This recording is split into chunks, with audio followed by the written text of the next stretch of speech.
చూస్తున్నాం. ఇటు కవిత మీడియాతో చిట్ చాట్లో సెన్సేషనల్ విషయాలను బయటపెట్టింది. ఇటు కవిత కొత్త పార్టీ పేరు టీఆర్ఎస్గా ఉండబోతుందా, టీఆర్ఎస్గా ఉండబోతుందంటూ ఇటు హింట్ ఇచ్చింది కవిత. తెలంగాణ రాష్ట్ర సమితి అని పార్టీ పేరు పెడితే ఎలా ఉంటుందని ఆలోచిస్తున్నామంటూ చెప్పుకొచ్చింది. పాత పేరు కానీ కొత్త జెండా ఎలా ఉంటుందో చూద్దాం అంటూ ఇటు చిట్ చాట్లో తను మాట్లాడినట్టు తెలుస్తుంది. ఇటు పార్టీ జెండాలో పింక్ కలర్ మాత్రం ఉండదు. పార్టీ రిజిస్ట్రేషన్ కోసం ప్రత్యేకంగా ఓ టీం పనిచేస్తుంది. ఇటు విశారదన్ మహారాజ్తో కలిసి నేను పనిచేస్తాను. అలాగే ఇటు సిద్దిపేట నుంచి పోటీ చేస్తే ఎలా ఉంటుంది, ఒకవేళ మహిళా రిజర్వేషన్ వస్తే గజ్వేల్ నుంచే పోటీ చేస్తానంటూ తను చెప్పుకొచ్చింది. మా ప్రధాన శత్రువు ఇటు కాంగ్రెస్కి సంబంధించిన గుంపు మేస్త్రి, గుంటనక్క దోస్తులు, వాళ్ళందరే మా ప్రధాన శత్రువులు అంటూ ఇటు కాంగ్రెస్కి సంబంధించిన నాయకులని ఉద్దేశించి మాట్లాడింది. అలాగే ఇటు చంద్రబాబు నాయుడు, సీఎం చంద్రబాబు నాయుడుపై ఆమె పొగడ్తల వర్షాన్ని కురిపించింది. హార్డ్ వర్క్లో ఇటు చంద్రబాబు నాయుడు సూపర్ అంటూ సీఎం చంద్రబాబు నాయుడు పొగిడింది. అలాగే ఇటు పార్టీ నిర్మాణం టీడీపీకి చాలా స్ట్రెంగ్త్ అంటూ కూడా చెప్పుకొచ్చే ప్రయత్నం చేసింది. పార్టీ గురించి మాట్లాడింది, సీఎం చంద్రబాబు నాయుడు గురించి మాట్లాడింది. అలాగే కాంగ్రెసే మాకు శత్రువు, ఆ నక్క దోస్తులు, అలాగే ఆ గుంపు మేస్త్రి అంటూ మాట్లాడే ప్రయత్నం చేసింది, కాంగ్రెస్కి ఎక్కుపెట్టింది. మరోపక్కన ఎలక్షన్స్ గురించి మాట్లాడుతూ సిద్దిపేట నుంచి పాల్గొంటాను, పోటీ చేస్తాను అంటుంది. మహిళా రిజర్వేషన్ వస్తే గజ్వేల్ నుంచి పోటీ చేస్తానంటుంది. ఒక పక్కన కాంగ్రెసే మాకు శత్రువు అంటుంది, మరి పోటీ చేయడమేమో గజ్వేల్, సిద్దిపేట. ఎలా చూడాలి దీన్ని? మరోపక్కన ఇటు టీఆర్ఎస్ పాత పార్టీ పేరునే వాడుకుంటే కానీ కొత్త జెండాతో వస్తాను అంటూ కవిత చిట్ చాట్లో సెన్సేషనల్ విషయాలు మాట్లాడుకొచ్చింది. పాత పేరు కానీ కొత్త జెండా. సో మొత్తం మీద దీనికి సంబంధించి మరింత అప్డేట్ తీసుకునే ప్రయత్నం చేద్దాం. ఇటు మా ప్రతినిధి మధు ఉన్నాడు, మధుతో మాట్లాడి తెలుసుకునే ప్రయత్నం చేద్దాం. మధు, చెప్పండి, ఇటు కవిత మాట్లాడిన మాటల్ని ఎలా చూడాలి? ఒక పక్కన ఇటు కాంగ్రెసే గుంపు మేస్త్రి పక్కన ఉన్న దోస్తులు, వాళ్ళే మాకు టార్గెట్, వాళ్ళే అంటూ మాట్లాడింది. కానీ ఇటు ఎలక్షన్స్ టైం వస్తే మాత్రం ఇటు సిద్దిపేటలో పోటీ చేస్తా, మహిళా రిజర్వేషన్ వస్తే గజ్వేల్లో పోటీ చేస్తా అంటుంది. కాంగ్రెస్ శత్రువు అంటుంది, పోటీ మాత్రం సిద్దిపేట అలాగే గజ్వేల్ అంటుంది. ఎలా చూడాలి ఆమె మాట్లాడిన మాటలన్నీ? కవిత చిట్చాట్ చేశారు ఈరోజు విద్యార్థుల సమస్యలపైన, విద్యా విధానం పైన మాట్లాడుతూ ప్రెస్ మీట్ తర్వాత చిట్చాట్ చేశారు. దాంట్లో కీలకమైనటువంటి కొన్ని అంశాలు ఆమె చిట్చాట్లో చెప్పే ప్రయత్నం చేశారు. పాత పేరు కొత్త ఎజెండా అనేటువంటి స్టేట్మెంట్ చేశారు. పాత పేరు అంటే టీఆర్ఎస్, తెలంగాణ రాష్ట్ర సమితి. ఇప్పుడు అది బీఆర్ఎస్గా మారింది, భారత రాష్ట్ర సమితిగా. గుర్తు ఒక్కటి మారింది, కారు గుర్తు బీఆర్ఎస్కి వచ్చింది ఎన్నికల సంఘం దగ్గర రిక్వెస్ట్ తోటి. కానీ టీఆర్ఎస్ తెలంగాణ రాష్ట్ర సమితి అనేటువంటిది ప్రస్తుతం ఖాళీగానే ఉంది. సో అది ఎవరైనా తీసుకోవచ్చు. దాన్ని పార్టీ పేరుగా మారిస్తే ఎలా ఉంటుంది అనేటువంటి దిశగా కవిత ఆ చిట్చాట్లో భాగంగా చెప్పారు. ఆలోచిస్తున్నాం, ప్రత్యేకంగా ఒక టీం పనిచేస్తూ ఉంది ఎన్నికల సంఘం దగ్గర. తెలంగాణ రాష్ట్ర సమితి టీఆర్ఎస్గా ముందుకు వస్తే ఎలా ఉంటుంది, పార్టీ పేరు పాతదైనా పార్టీ ఎజెండా కొత్తగా ఉంటుంది అనేటువంటి స్టేట్మెంట్ చేశారు. ఇంకొక కీలకమైనటువంటి స్టేట్మెంట్ చేశారు కవిత మాట్లాడుతున్న సందర్భంలో. ప్రొఫెసర్ జయశంకర్ సార్ సిద్ధాంతాలు ఉంటాయి మా పార్టీలో, పెట్టబోయే కొత్త పార్టీలో, కానీ బీహార్ ఎజెండా ఉండదు అనేటువంటి స్టేట్మెంట్ చేశారు. గతంలో ఇదే బీహార్ గురించి ఇప్పుడున్న ముఖ్యమంత్రి ప్రతిపక్షంలో ఉన్నప్పుడు రేవంత్ రెడ్డి స్టేట్మెంట్ చేశారు. కేసీఆర్ కుటుంబం బీహార్ నుంచి వలస వచ్చింది, బీహార్ సిద్ధాంతాలు, బీహార్ ఆలోచనలు, వాళ్ళ పార్టీ సంబంధించినటువంటి ఆలోచనలు ఉంటాయనేటువంటి స్టేట్మెంట్ చేయడం. తర్వాత దానికి ఈరోజు కవిత రెస్పాండ్ అవుతూ ఎస్ బీహార్ పార్టీగానే ఆమె బీఆర్ఎస్ పార్టీని చూస్తుండడం అనేటువంటిది పెద్ద చర్చనీయాంశంగా మారుతుంది. మొన్నటి వరకు బీఆర్ఎస్లోనే ఉన్నారు ఆమె, మనందరికీ తెలిసిందే.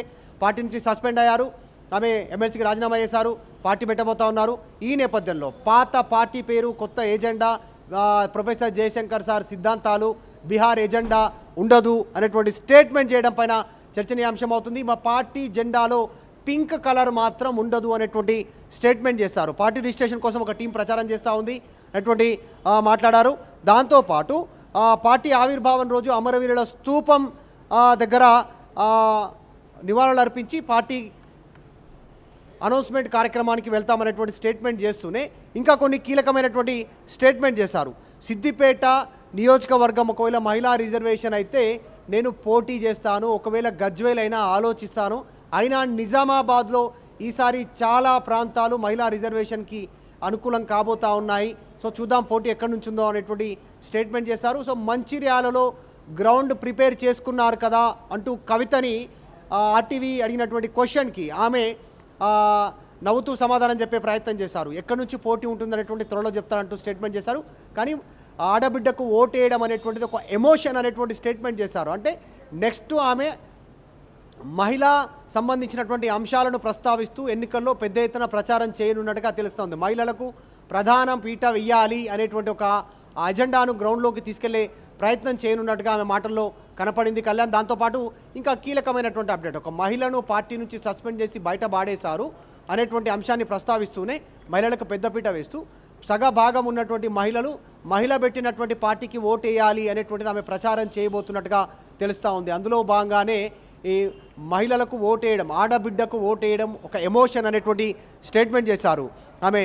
దాంతోపాటు కేసీఆర్ కష్టపడితే టీఆర్ఎస్ ఎట్లయితే అధికారంలోకి వచ్చిందో ఇప్పుడు నేను అదేవిధంగా అదే రూట్ అదే మ్యాప్ ఎంచుకున్నాను, అదేవిధంగా కష్టపడబోతా ఉన్నాం, అధికారంలోకి రావడమే ఎజెండా, కాంగ్రెసే మా ప్రధాన ప్రతిపక్షం, మా ప్రధాన శత్రువు వాళ్ళే, రాజకీయంగా వాళ్ళే మా టార్గెట్, కాంగ్రెస్ టార్గెట్గానే మా పోటీ ఉంటుందనేటువంటి స్టేట్మెంట్ చేశారు. తర్వాత ఆంధ్రప్రదేశ్ గురించి కూడా కవిత మాట్లాడారు. ఆమె మాట్లాడుతున్న సందర్భంలో ఫ్యూచర్ సిటీ పేరిట ఇక్కడ రేవంత్ రెడ్డి తెలంగాణ రాష్ట్రాన్ని అభివృద్ధిలో వెనక్కి తీసుకెళ్తా ఉన్నారు. ఫ్యూచర్ సిటీ అంటూ అసలు సిటీని నష్టపరుస్తూ ఉన్నారు, వెనక్కి తీసుకెళ్తా ఉన్నారు. అమరావతి ఉంటే ఎంత లేకుంటే ఎంత, నాకేం సంబంధం, అమరావతితో నాకు సంబంధం లేదు, తెలంగాణ ప్రయోజనాల గురించి ఆలోచన చేస్తాను. పార్టీ నిర్మాణం, పార్టీకి సంబంధించిన విషయంలో చంద్రబాబు నాయుడు, ఆంధ్రప్రదేశ్ ముఖ్యమంత్రి, టీడీపీ అధ్యక్షుడు, జాతీయ అధ్యక్షుడు చంద్రబాబు నాయుడు చాలా స్ట్రాంగ్ పర్సన్, చాలా హార్డ్ వర్కర్, పార్టీ నిర్మాణం అనేటువంటిది టీడీపీ పార్టీ నిర్మాణం లాగా ఉండాలనేటువంటి స్టేట్మెంట్ చేశారు. ఆ రకంగా మాట్లాడుతున్న సందర్భంలో డిఎస్పీ విశారదన్ మహారాజ్తో కలిసి ఆ పార్టీతో కలిసి ముందుకు వెళ్తాం, ఫ్యూచర్లో కూడా కలిసి పోటీ చేస్తాం అనేటువంటి స్టేట్మెంట్ చేశారు. తర్వాత రేవంత్ రెడ్డి పైన కూడా రెస్పాండ్ అయ్యారు కవిత. 6 గ్యారెంటీలు ఎట్లా అమలు అవుతున్నాయో వచ్చి తెలంగాణ వచ్చి తెలుసుకోవాలంటూ కేరళలో రేవంత్ రెడ్డి చేసినటువంటి స్టేట్మెంట్కి ఆమె బిగ్గరగా నవ్వుతూ ఆమె ఇదే నా సమాధానం అంటూ స్టేట్మెంట్ చేశారు. అంటే ఇక్కడ 6 గ్యారెంటీలు అమలు అవ్వట్లేదు అనేటువంటి విధంగా ఆమె మాట్లాడారు. మొన్న మహారాష్ట్ర ఎన్నికల్లో రేవంత్ రెడ్డి అక్కడికి వెళ్ళి ప్రచారం చేశారు. అక్కడ కాంగ్రెస్ పార్టీ చిత్తుగా ఓడిపోయింది. ఈరోజు కేరళలో వెళ్ళి రేవంత్ రెడ్డి ప్రచారం చేస్తూ ఉన్నారు కాంగ్రెస్ కోసం, అక్కడ మళ్ళీ కాంగ్రెస్ చిత్తుగా ఓడిపోయేటువంటి సిచ్యువేషన్ ఉంటుందంటూ స్టేట్మెంట్ చేశారు. సో ఈ రకంగా ఆమె కొన్ని కీలకమైనటువంటి అప్డేట్స్ చెప్పే ప్రయత్నం చేశారు. గుంపు మేస్త్రి, గుంటనక్క ఒక్కరే అంటూ వాళ్ళిద్దరు దోస్తులు, ఆయన సిద్దిపేట తర్వాత ఇంకా కొన్ని కీలక నియోజకవర్గాలను మహిళా రిజర్వేషన్ కిందికి రాకుండా అడ్డుకునే కుట్ర చేయొచ్చు, ఒకవేళ సిద్దిపేట మహిళా రిజర్వేషన్ వస్తే మాత్రం నేను పోటీ చేయడానికి సిద్ధంగా ఉన్నానంటూ స్టేట్మెంట్ చేశారు కవిత. రైట్ మధు, ఒక్కసారి ఇటు పార్టీకి సంబంధించి పార్టీ పేరు టీఆర్ఎస్గానే ఉండబోతుందా? అంటే కన్ఫర్మ్ చేశారా? టీఆర్ఎస్కి మీనింగ్ ఏమి ఉండబోతుంది ఒకవేళ టీఆర్ఎస్ అయి ఉంటే? తెలంగాణ రాష్ట్ర సమితిగానే ముందుకు వచ్చే అవకాశం ఉంది. ఆల్రెడీ ఖాళీగానే ఉంది, టీఆర్ఎస్ అనేటువంటిది ఖాళీగా పేరు ఉంది కాబట్టి దాని పేరుగానే ముందుకు వచ్చేటువంటి అవకాశం ఉంది. మొన్నటి వరకు కవిత పార్టీ పేరు తెలంగాణ ప్రజా జాగృతి అనేటువంటి పేరిట గ్రౌండ్లోకి వెళ్ళబోతా ఉన్నారు, పార్టీ రిజిస్ట్రేషన్ చేస్తూ ఉన్నారు, దాంట్లోనే ఆ విధంగానే ముందుకు వెళ్తా ఉన్నటువంటి చర్చ జరిగింది. అంటే పార్టీ పేరులో ఖచ్చితంగా జాగృతి పేరు ఉంటుంది అనేటువంటి చర్చ జరిగింది. మరి ఈరోజు చూస్తే ఆమె సడన్గా ఒక్కసారిగా స్టేట్మెంట్ చేంజ్ చేసే ప్రయత్నం చేశారు. టీఆర్ఎస్ పేరును పరిశీలిస్తున్నాం అనేటువంటి స్టేట్మెంట్ చేయడంతో చర్చనీయాంశం అవుతా ఉంది. ప్రస్తుతం దీనికి సంబంధించి నిజంగా సాధ్యమే పరిస్థితి ఉందా, అది ఖాళీగానే ఉందా, టీఆర్ఎస్ అనేటువంటిది ఎవరైనా తీసుకునేటువంటి అవకాశం ఉందా, బ్లాక్లో ఉందా, ఎట్లాంటి పరిస్థితుల్లో ఉందా అనేటువంటి టెక్నికల్గా ఇంకా పూర్తి డీటెయిల్స్ లోతులోకి వెళ్తే తెలుస్తుంది. కానీ కవిత చేసిన స్టేట్మెంట్ ప్రస్తుతం హాట్ టాపిక్ అయింది. బీఆర్ఎస్గా మారిన తర్వాత తెలంగాణ రాష్ట్రంతో సంబంధాలు తెగిపోయాయి, తెలంగాణ పదం లేదు బీఆర్ఎస్లో అనేటువంటి విమర్శలు ఉన్న నేపథ్యంలో ఆమె టీఆర్ఎస్ పేరును పరిశీలిస్తున్నామని చెప్పడం పైన చర్చనీయాంశం అవుతుంది. చూడాలి మరి టీఆర్ఎస్ఏ ఉంటుందా, తెలంగాణ రాష్ట్ర సమితిగానే పేరుంటుందా, తెలంగాణ రాష్ట్ర జాగృతి సమితి పేరుంటుందా, టీఆర్జేఎస్ ఉంటుందా, చూడాలి ఏం జరుగుతుందో. Right Madhu, thanks for the latest update. మొత్తం మీద ఇటు కవిత కొత్త పార్టీ పేరు టీఆర్ఎస్ ఉండబోతుందా, ఇటు హింట్ ఇచ్చినట్టు తెలుస్తుంది. చిట్ చాట్లో ఇటు రిపోర్టర్స్తో మాట్లాడిన సమయంలో ఇటు తెలంగాణ రాష్ట్ర సమితి అని పేరు పెడితే ఎలా ఉంటుందని ఆలోచిస్తున్నాము, దీనికంటూ ప్రత్యేకంగా ఒక టీం కూడా ఉందంటూ చెప్పుకొచ్చే ప్రయత్నం చేశారు. అలాగే ఇటు పాత పేరు ఉన్నా కానీ కొత్త ఎజెండాతో ఉండబోతుంది. అలాగే పార్టీ జెండాలో కూడా పింక్ కలర్ మాత్రం ఉండదు అంటూ చెప్పుకొచ్చే ప్రయత్నం చేసింది. పార్టీ రిజిస్ట్రేషన్ కోసం ఒక స్పెషల్ టీంని కూడా అపాయింట్ చేశాం. ఆ స్పెషల్ టీం ప్రస్తుతానికి వర్క్ చేస్తుంది. అలాగే ఇటు విశారదన్ మహారాజ్తో కలిసి నేను పనిచేస్తాను, సిద్దిపేట నుంచి కూడా పోటీ చేస్తాను, అలాగే ఎట్ ద సేమ్ టైం ఒకవేళ గజ్వేల్లో రిజర్వేషన్ వస్తే గజ్వేల్ నుంచి కూడా పోటీ చేస్తాను అంటూ మాట్లాడుకొచ్చింది. ఇటు సీఎం రేవంత్ రెడ్డిని ఉద్దేశించి, కాంగ్రెస్ పార్టీని ఉద్దేశించి కూడా కాంగ్రెస్ పార్టీయే మాకు ప్రధాన శత్రువు, దానికి వ్యతిరేకంగానే మా పోరాటం జరుగుతుంది, దానికి వ్యతిరేకంగానే మేము ఇటు ఎలక్షన్స్ని కూడా పార్టిసిపేట్ చేస్తామంటూ ఇటు తను చెప్పుకొచ్చింది. అలాగే ఇటు సీఎం చంద్రబాబు నాయుడుని కూడా ఉద్దేశించి ఇక్కడ రేవంత్ రెడ్డి ఫ్యూచర్ సిటీ కట్టి రాష్ట్రాన్ని వెనుకకు తీసుకెళ్లే ప్రయత్నం చేస్తున్నాడు. కానీ అక్కడ సీఎం చంద్రబాబు నాయుడు చాలా ప్రోగ్రెసివ్గా వర్క్ చేస్తున్నారు, ఒక హార్డ్ వర్కర్. అలాగే వాళ్ళ పార్టీ ఏదైతే నిర్మాణం జరిగిందో టీడీపీకి అది ఒక స్ట్రెంగ్త్ అంటూ కూడా మొత్తానికైతే మాట్లాడే ప్రయత్నం చేసింది. సో కవిత పెట్టే కొత్త పార్టీకి సంబంధించిన పేరు టీఆర్ఎస్ ఉంటే దానిపైన మీ అభిప్రాయాలు ఏంటనేది కింద కామెంట్ రూపంలో తెలియపరచండి.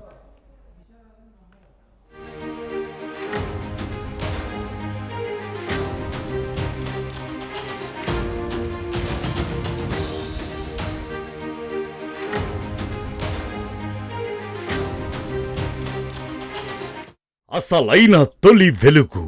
ఫాలో వాట్సాప్ @తొలి వెలుగు official.